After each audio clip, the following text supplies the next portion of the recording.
Hello, this is Jeff again from Jack's Small Engines, here today to show you how to do a basic tune-up on this Husqvarna riding mower. The first thing to start with here is going ahead and removing the air filter.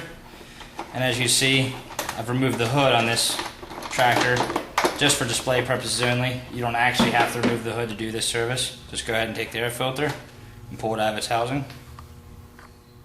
Alright, now you go ahead, after you've put on your new pre-filter over your air filter, go ahead and install it in its place, followed by the cover.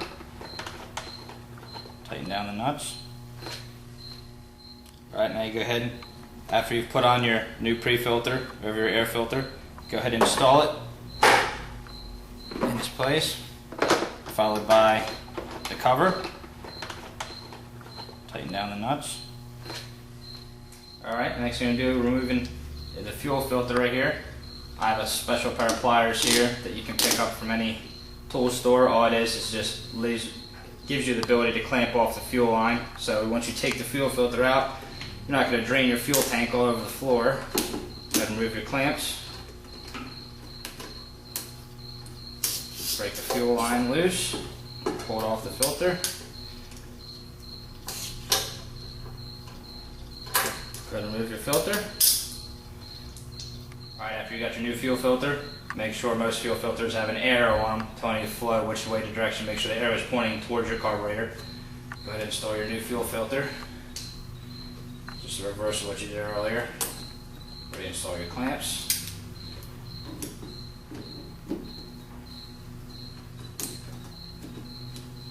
So, go ahead and remove your tool.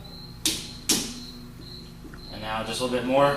This tool is actually a fuel line tool. It's all plastic, so it cannot actually cut or damage the fuel line. You can do this with vice grips, but you have to be very careful to not over tighten it. You can actually crush or damage the fuel line, and worst case scenario, you can actually pick a hole in it.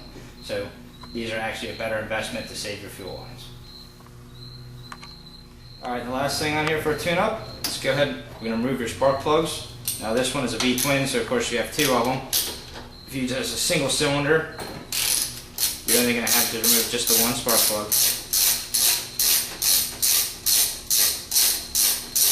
Now be careful to do this on a cold engine. Do not ever take the spark plugs out on an engine you've just fully ran. You'll risk damaging the aluminum cylinder heads.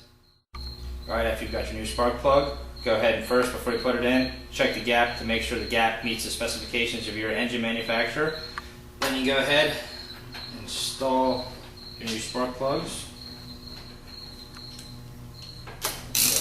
Down.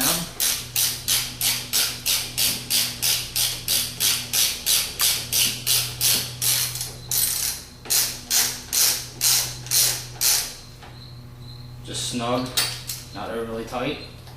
Snap your spark plug lead back on. Alright, and lastly, after you've done the tune-up, the first thing you're going to do is just make sure all your tires are inflated to the proper pressure, as per your owner's manual should tell you that. Check for any grease fittings that may be on your mower. Some have grease fittings on the spindles, some do not. You just have to kind of check for your own model. A lot do have grease fittings here on the front axle for the actual spindles on the front axle here.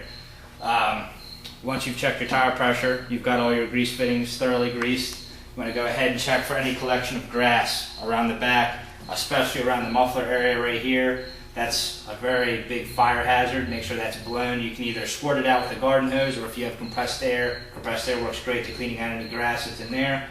And lastly, any grass that may be collected up in here in the grass screen itself, which is in the blower housing. On most of the engines, typically most are air cooled. Mice, anything like that, love to get inside, take the grass and collect it inside here. And the number one cause of that is going to be overheated engine, which is going to cause cylinder head damage. And that pretty much sums up tune-up.